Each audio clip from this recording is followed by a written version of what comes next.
students, welcome to Infinity Maths Academy. This is your Rehan sir.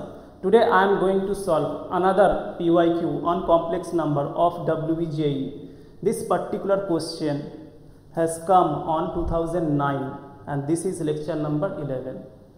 So আজকের আমি যেটা প্রশ্নটা সলভ করব সেটা হচ্ছে কমপ্লেক্স নাম্বারের WBJE 2009 এর সলভ করব। এর আগে আমি অলরেডি 10খানা লেকচার তোমাদের জন্য আপলোড করে দিয়েছি। আজকের লেকচার নাম্বার 11। সো এই প্রশ্নটা চলো দেখে নেওয়া যাক আর বেশি দেরি না করে। If I equal to square root of -1, তাহলে আইটা কি?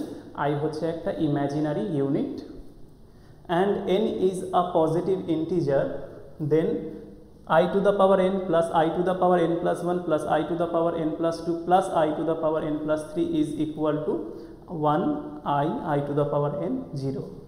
তাহলে I হচ্ছে imaginary square unit, sorry square হবে না। আর nটা কি? n হচ্ছে এনি পজিটিভ ইন্টিজার। তাহলে এই পার্টিকুলার এক্সপ্রেশনের ভ্যালুটা কত হবে? সো আর বেশি দেরি না করে সলিউশনটা দেখে নেওয়া যাক। তো সলিউশনে আমরা লিখছি আন্ডার সলিউশন, এর সলিউশনটা কী হবে? সো গিভেন কি দেওয়া হয়েছে? গিভেন দেওয়া রয়েছে I to the power n plus I to the power n plus 1 plus I to the power n plus 2 plus I to the power n plus 3। এটা একবার তোমরা দেখে নাও যে আমি ঠিক লিখেছি কিনা। Yes, n to n plus 3। এরপরে তোমরা সূচকের নিয়ম জানো, লজ অফ এক্সপোনেন্ট। পাওয়ারকে আমরা কি করতে পারি? মার্জ করতে পারি, অথবা পাওয়ারকে আমি স্প্লিট করতে পারি। তাহলে এখান থেকে কি আমি লিখতে পারি I to the power n plus I to the power n into I to the power 1 plus I to the power n into I to the power 2 plus I to the power n into I to the power 3। এটা আমি কোন formula use করে করলাম? যদি base same হয় তাহলে পাওয়ারটাকে আমরা add করতে পারি, আর পাওয়ার যদি অ্যাড করা থাকে তাহলে আমি সেই বেসটাকে স্প্লিট করতে পারি। তাহলে এই ফর্মুলা যেটা হয়ে যাচ্ছে সেটা হয়ে যাচ্ছে a to the power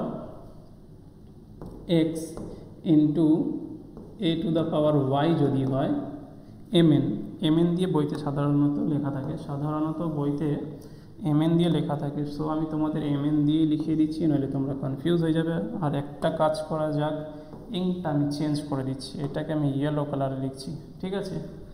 so since a to the power m into a to the power n, এটা হয়ে যাবে a to the power m plus n।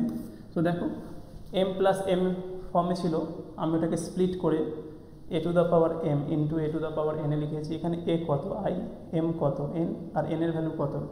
1 2 3। আচ্ছা, এরপরে কি হবে? আফটার দিস আমি প্রত্যেক কটা টার্মস থেকে, দেখো first term, second term, third term আর ফোর্থ টার্ম, প্রত্যেক কটা টার্মসে দেখো I to the power n common রয়েছে। তাহলে সেখান থেকে আমি আইটাকে বার করে নিতে পারি, I to the power nটাকে। I to the power n যদি কমন চলে যায়, কমন আউট, তাহলে এখানে 1 পড়ে থাকবে, এখানে I পড়ে থাকবে, I to the power 1 I হয়, এখানে I স্কোয়ার পড়ে থাকবে, আর এখানে I কিউব পড়ে থাকবে। এরপরে I to the power n তো অ্যাজ ইট ইজ রইল, 1টা অ্যাজ ইট ইজ আর আইটা অ্যাজ ইট ইজ। I স্কোয়ারকে আমি লিখতে পারি -1 আর I কিউবকে লিখতে পারি আমি -i। এটা কি করে হলো সেই কারণটা এখানে দেখাচ্ছি। Since I equal to square root of -1, I তো ইমাজিনারি ইউনিট, ওর ভ্যালুটা হচ্ছে স্কোয়ার রুট অফ -1 এবং সেটা অলরেডি কোশ্চেন পেপারে দিয়ে দিয়েছে। তাহলে I এর ডিফারেন্ট পাওয়ার্স নিলে কী হবে? সো দেয়ারফোর I স্কোয়ার করলে কী হয়ে যাবে? -1 হয়ে যাবে। বোথ সাইডে যদি আমি স্কোয়ার করি তাহলে এটা -1 হয়ে যাবে। আর I কিউব যদি করি, মানে বোথ সাইডে আমি I দিয়ে মাল্টিপ্লাই করছি, তাহলে এটা I কিউব হয়ে যাবে, আর এটা -i হয়ে যাবে। এই যে এখানে I কিউব মাল্টিপ্লাই, যেভাবে তুমি ভাবতে পারো।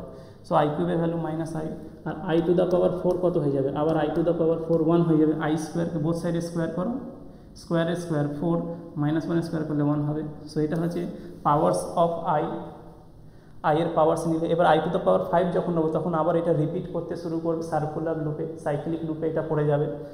কিন্তু আমাদের লাগবে কোন পাওয়ারগুলো? I স্কোয়ার আর I কিউবের ভ্যালুটা। সো I স্কোয়ার -1 আর I কিউব পেয়েছি আমি -i, সেটা লিখে দিলাম। এবার দেখো এখান থেকে +1 আর -1 ক্যান্সেল হবে, +i আর -i ক্যান্সেল হবে। সো এখানে পড়ে কি রয়েছে? I to the power n into 0। এইবার বলো 0-র সাথে আমি যাকেই প্রোডাক্টে নিই কেন এক্সকিউজ মি, জিরোর সাথে আমি যাকেই প্রোডাক্টে নিই না কেন, জিরো ইন্টু সামথিং করলে অলওয়েজ জিরো হবে।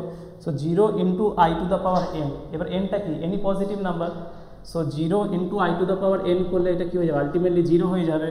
সো এখান থেকে আমি বলতে পারি এই পার্টিকুলার কোশ্চেনের যে কারেক্ট আনসার অপশানটা হবে সেটা হচ্ছে অপশান ডি, অপশান ডি। বাকি অপশানগুলো তাহলে ইনকারেক্ট, এরা সবাই রিজেক্ট হয়ে যাবে। সো আজকের তাহলে লেকচারটা আমি এখানে এন্ড করছি। নেক্সট দিনের নেক্সট লেকচার আমি তোমাদের জন্য নিয়ে আসবো। So till then stay tuned, stay safe, stay happy, keep learning, keep growing, keep smiling.